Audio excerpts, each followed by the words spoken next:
امید ہے آپ سب خیریت سے ہوں گے۔ اگر آپ نے ابھی تک ہمارا چینل سبسکرائب نہیں کیا تو اسے ابھی سبسکرائب کر لیں اور بیل آئیکن کو دبانا بالکل بھی مت بھولیں۔ شکریہ۔ نمبر 10، میرے پاس تم ہو۔ دانش ایک سادہ آدمی ہے جس میں پاکستانی ثقافت کی اخلاقی اقدار ہے۔ وہ سرکاری افسر کے طور پر کام کرتا ہے۔ ان کی پوری دنیا ان کی بیوی مہوش اور بیٹے رومی کے گرد گھومتی ہے۔ مہوش ایک گھریلو خاتون ہے جس کے بڑے عزائم ہیں جو اس کے شوہر پورا نہیں کر پا رہے۔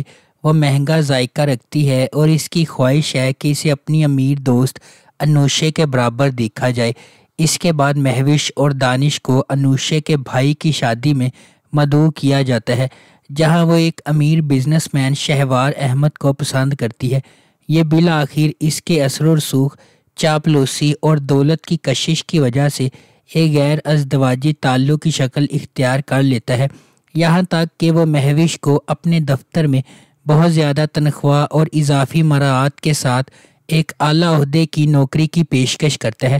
مہوش کے بیٹے اور شوہر نے اپنے دفتر میں اس کی نوکری سے انکار کیا کیونکہ انہیں غیر ازدواجی تعلقات کا شبہ ہے۔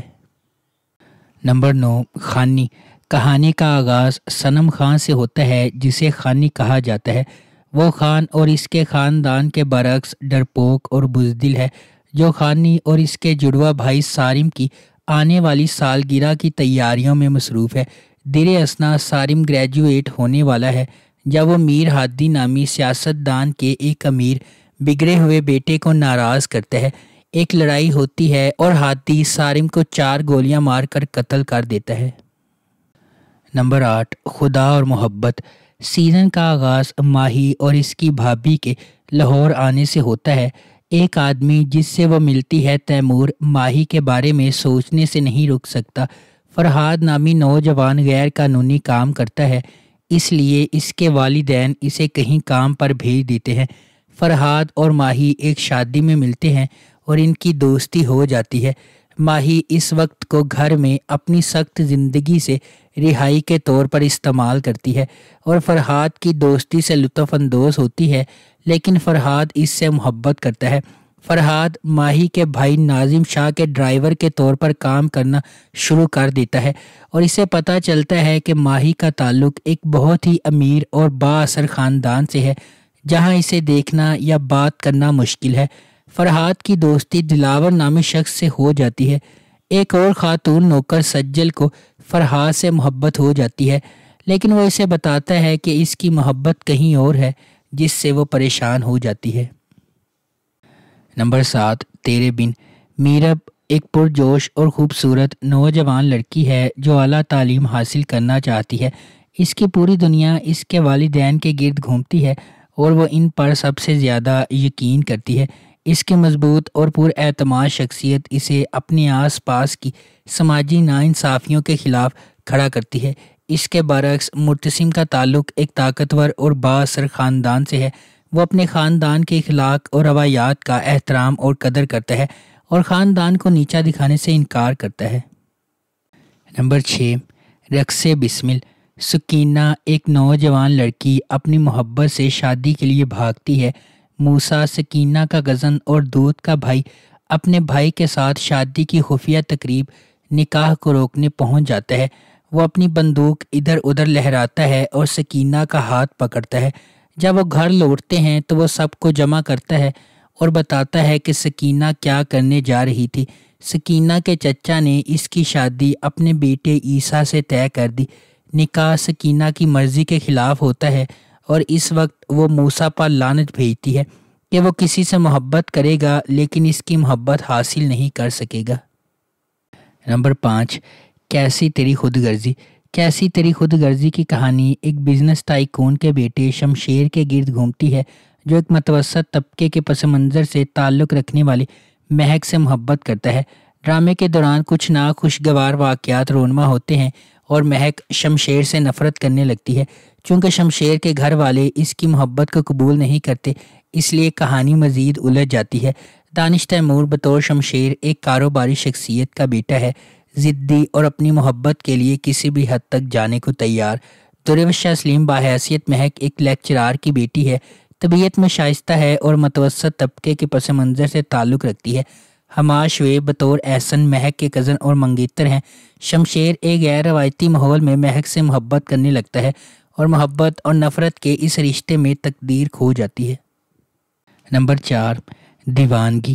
کہانی نگین کے گرد گھومتی ہے جو ایک نچلے متوسط طبقے کے پس منظر سے تعلق رکھتی ہے، اور سلطان درانی ایک امیر تاجر جو سیاسی پس منظر سے تعلق رکھتا ہے۔ سلطان نے بہت چھوٹی عمر میں اپنے والدین کو کھو دیا تھا اور تب سے وہ اپنی دادی بی جان کے ساتھ رہ رہا ہے۔ نگین اپنی بہن نزہت، بہنوئی راشد اور راشد کی ماں کے ساتھ رہتی ہے۔ نگین صرف معمولی ملازمتیں کرتی ہے کیونکہ اس کے پاس ڈگری نہیں ہے اور اسے ایک پرائیویٹ بس کمپنی میں بس ہوسٹس کے طور پر رکھا گیا ہے۔ نمبر 3، دل لگی۔ دل لگی موہت اور انمول کی رومانوی کہانی ہے۔ یہ اندرون سندھ میں سکھر کی تنگ گلیوں میں قائم ہے، جہاں انمول اپنی ماں اور چھوٹی بہن مشال انصاری کے ساتھ سادہ زندگی گزارتی ہے۔ ان کی موت سے پہلے انمول کے والد نے مقامی ساہوکار کفایت علی کا قرض ادا کر دیا تھا اور وہ اپنے گھر کو بطور حفاظتی استعمال کرتے ہوئے ادا کر چکا تھا، لیکن انمول کی والدہ کے پاس قرض کی ادائیگی کا کوئی ثبوت نہیں ہے، اس لیے وہ دھوکہ دہی کا آسان نشانہ بن جاتی ہے۔ کفایت علی انمول کے خاندان کو بے دخل کرنے کے لیے موہت سے بات کرتا ہے، جو ریئل اسٹیٹ میں مہارت رکھتا ہے اور تھوڑی سی غنڈہ گردی سے منسلک ہے۔ موہت اور انمول کے درمیان تصادم اس کہانی کی بنیاد ہے۔ نمبر 2، میرا نام یوسف ہے۔ یہ کہانی یوسف اور زلیخا کے درمیان محبت کی کہانی ہے۔ کراچی جانے والی ٹرین میں یوسف زلیخا کو دیکھتا ہے اور اس کی طرف اس کی خوبصورتی کی وجہ سے نہیں بلکہ اس کے نام کی وجہ سے متوجہ ہوتا ہے۔ یوسف ایک میوزیشین ہے جو گاتا ہے اور میوزک بناتا ہے، جبکہ دوسری طرف زلیخا ایک مولانا کی بیٹی ہے اور اس کی ایک چھوٹی بہن اور ایک بڑا بھائی ہے۔ اسٹیشن پر یوسف نے اس سے اس کا نام پوچھا، لیکن اس نے انکار کر دیا کہ وہ زلیخا ہے کیونکہ یوسف ایک اجنبی ہے۔ بعد میں یوسف کا داجی نام کا ایک دوست ہے جس کے ساتھ وہ میوزک بناتا ہے، اور داجی کی ایک بہن ہے جس کا نام مدیحہ ہے جو یوسف سے محبت کرتی ہے لیکن اپنے جذبات کا اظہار نہیں کرتی۔ کسی طرح یوسف جانتا ہے کہ مدیحہ اس کی طرف متوجہ ہے، لیکن وہ یہ رشتہ نہیں چاہتا کیونکہ وہ اس کی بہترین دوست کی بہن ہے۔ نمبر 1، یہ دل میرا۔ اینا ایک طاقتور بزنس ٹائکون میر فاروق زمان کی اکلوتی بیٹی ہے۔ وہ کیمیکل انجینئرنگ کی طالبہ ہے اور کے آئل انڈسٹری سے اپنی انٹرنشپ مکمل کرنے کا ارادہ رکھتی ہے، جس کا نام اس کے CEO امان اللہ خان کے نام پر رکھا گیا ہے۔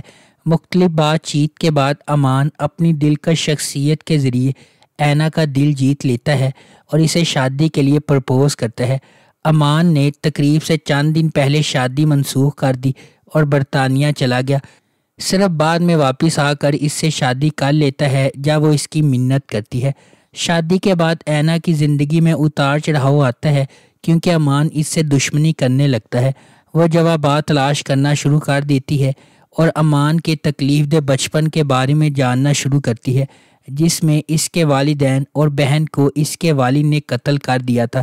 ان کا رشتہ ختم ہو جاتا ہے لیکن امان نے میر فاروق زمان کو قتل کر۔ اگر آپ کو ہماری یہ ویڈیو پسند آئی ہے تو اسے لائک کریں، شیئر کریں اور ہمارے چینل کو سبسکرائب کرنا بالکل بھی مت بھولیں۔ شکریہ۔